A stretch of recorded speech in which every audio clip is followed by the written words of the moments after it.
Donald Trump mungkin anti perang, tapi di Timur Tengah dialah salesman senjata yang sangat rakus. Meskipun Eropa dimusuhi, NATO diremehkan, dan Ukraina ditinggalkan, tapi cinta Donald Trump pada Israel takkan pernah pudar. Ketika dunia mempertanyakan kebrutalan Zionis di Gaza, Donald Trump justru makin mesra dengan Netanyahu. Mengapa presiden yang suka memberontak pada sekutu-sekutunya ini justru begitu patuh pada Israel? Apa karena uang, kekuasaan, atau mungkin karena dia dan para pendukung evangelikalnya percaya bahwa darah rakyat Palestina adalah harga yang harus dibayar untuk mempercepat kiamat? Amerika Serikat adalah ibu baptis bagi Israel, dan hubungan ini sering disebut sebagai persahabatan abadi, simbiosis parasite, di mana Amerika butuh Israel sebagai peliharaan di Timur Tengah, dan Israel butuh Amerika sebagai ATM dan bodyguard di PBB. Tapi di balik itu, ada akar ideologi yang lebih busuk, bahwa Zionisme sering dikemas sebagai takdir ilahi, seolah pembentukan Israel adalah janji Tuhan yang tidak terbantahkan. Padahal sebenarnya tidaklah demikian. Sebenarnya, Zionisme modern bukanlah gerakan suci. Ia lahir dari ketakutan dan keserakahan. Theodor Herzl, bapak Zionisme, menulis pada tahun 1896, "Kita perlu tanah untuk rakyat tanpa tanah." Kalimat ini jadi dalil suci bagi Israel. Selain itu, dalam Tanakh, khususnya kitab Kejadian pasal 15 ayat 18, disebutkan bahwa Tuhan berjanji kepada Abraham, "Kepada keturunanmu, kuberikan negeri ini, dari sungai Mesir sampai ke sungai besar, yakni sungai Efrat." Ayat ini dijadikan landasan teologis bagi klaim Eretz Israel atau Israel Raya, yang mencakup bukan hanya Palestina, tapi juga sebagian Lebanon, Suriah, Yordania, dan Mesir. Lebih jauh lagi, dalam kitab Ulangan pasal 7, ayat 1-2, bangsa Israel diperintahkan untuk melenyapkan penduduk asli tanah yang dijanjikan. Ayat ini, bagi kelompok Zionis radikal, dianggap sebagai mandat ilahi untuk melakukan pemusnahan etnis terhadap bangsa Palestina. Dan mereka jalankan perintah ini dengan sempurna, pembantaian, pengusiran, penghancuran desa, semuanya atas nama Tuhan. Sementara itu, dalam Talmud Bavli, Sanhedrin 98a, ada konsep Mashiach ben Yosef, yaitu seorang Mesias militer yang akan datang sebelum Mesias akhir zaman. Dia akan memulai perang besar untuk menguasai tanah Israel. Karenanya, bagi kelompok Zionis religius, pendudukan Palestina adalah bagian dari rencana ilahi ini. Di zaman modern, doktrin ini semakin diperkuat oleh tulisan-tulisan tokoh Zionisme lain seperti Z.F. Jabotinsky, yang dalam esainya The Iron Wall tahun 1923 menyatakan, "Bangsa Arab tidak akan pernah menerima keberadaan kita. Satu-satunya cara adalah dengan tembok besi, kekuatan militer yang tidak bisa ditembus." Namun demikian, jika benar tanah ini dijanjikan oleh Tuhan, lalu mengapa perjanjiannya hanya berlaku sepihak? Mengapa Tuhan yang Maha Adil akan merestui penindasan dan penjajahan? Bahkan dalam kitab mereka sendiri, ada perintah untuk tidak berlaku zalim terhadap pendatang dan orang asing. Keluaran pasal 22 ayat 21. Oleh karena itu, doktrin Zionisme sejatinya hanya mengambil ayat yang menguntungkan mereka dan menutup mata terhadap ayat yang menuntut keadilan. Lebih ironis lagi, Zionisme awalnya adalah gerakan sekuler yang lahir bukan dari kesadaran religius, tetapi dari ketakutan akan antisemitisme di Eropa. Herzl sendiri, dalam bukunya Der Judenstaat, lebih banyak berbicara tentang strategi diplomasi dan ekonomi daripada janji-janji agama. Namun ketika kolonialisme perlu diberi legitimasi moral, mereka tiba-tiba menjadi kaum yang paling religius, mengklaim mandat ilahi untuk menindas rakyat Palestina. Selain itu, kalau mereka benar-benar percaya bahwa Tuhan memberikan tanah ini untuk mereka, mengapa mereka bergantung pada senjata Amerika? Mengapa janji Tuhan itu harus ditegakkan dengan F-35 dan bom fosfor? Kalau Tuhan memang sudah menjanjikan, seharusnya mereka tidak perlu memusnahkan desa-desa Palestina, tidak perlu menghabisi jurnalis, tidak perlu mengebom rumah orang-orang yang tak bersalah. Lebih dari sekedar retorika agama, sebenarnya terdapat motif yang lebih busuk, kapitalisme. Israel dijual sebagai startup nation, negara teknologi canggih, tapi 70% risetnya adalah riset militer. Dijual ke rezim diktator seperti Myanmar yang membantai Rohingya, atau Azerbaijan yang invasi Nagorno-Karabakh. Bahkan, permukiman ilegal di tepi barat bukan cuma proyek nasionalis. Villa-villa mewah di sana dibiayai para oligarki yang melihat tanah Palestina sebagai komoditas. Walau bagaimanapun, Zionisme sebenarnya bukan cuma soal Yahudi, sebab banyak Yahudi sendiri menentangnya. Komunitas Neturei Karta, Yahudi ultra-ortodoks, menolak Israel karena percaya negara itu haram berdiri sebelum Mesias datang. Bagi mereka, Zionisme adalah pemberontakan pada Tuhan. Sementara di Amerika, kelompok evangelikal justru jadi pendukung terganas Israel.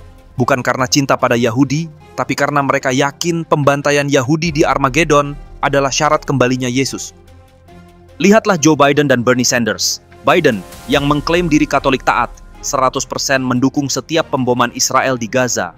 Sementara Sanders, seorang Yahudi sekuler, justru berani mengecam kejahatan perang Netanyahu. Jewish Voice for Peace bahkan bergerak dengan teriakan, "Bukan atas nama kami."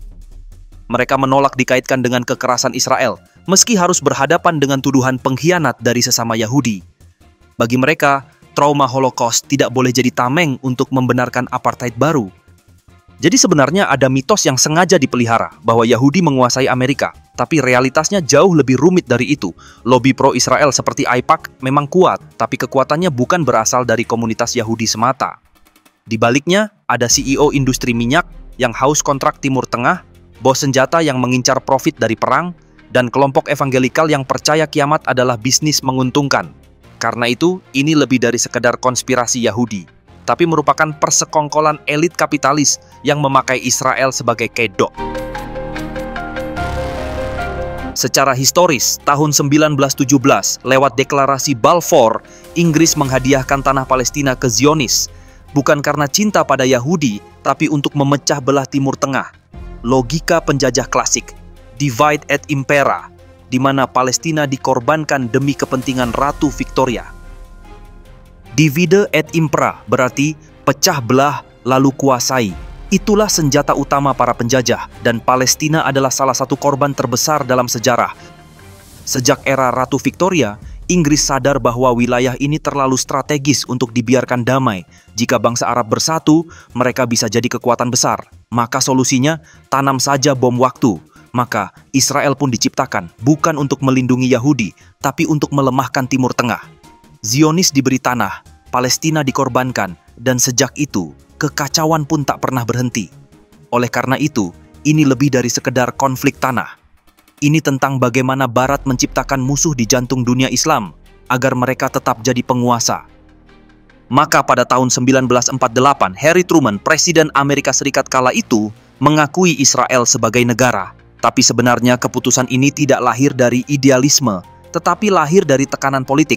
Ceritanya begini, Departemen Luar Negeri Amerika awalnya menolak. Jangan dukung Israel, kita akan kehilangan pengaruh di Timur Tengah, kira-kira begitu. Tapi lobi Yahudi di Amerika yang baru saja menyaksikan tragedi Holocaust, di mana Nazi Jerman membantai kaum Yahudi, mendesak Truman, hingga akhirnya ia memilih suara pemilih dan dana kampanye di atas penderitaan rakyat Palestina. Inilah awal pengkhianatan itu terjadi.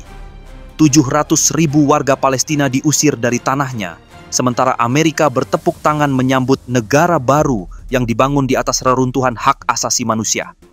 Amerika pun meneruskan warisan Inggris. Dukung Israel, buat Timur Tengah tetap membara, dan pastikan tak ada negara Muslim yang cukup kuat untuk menantang Barat.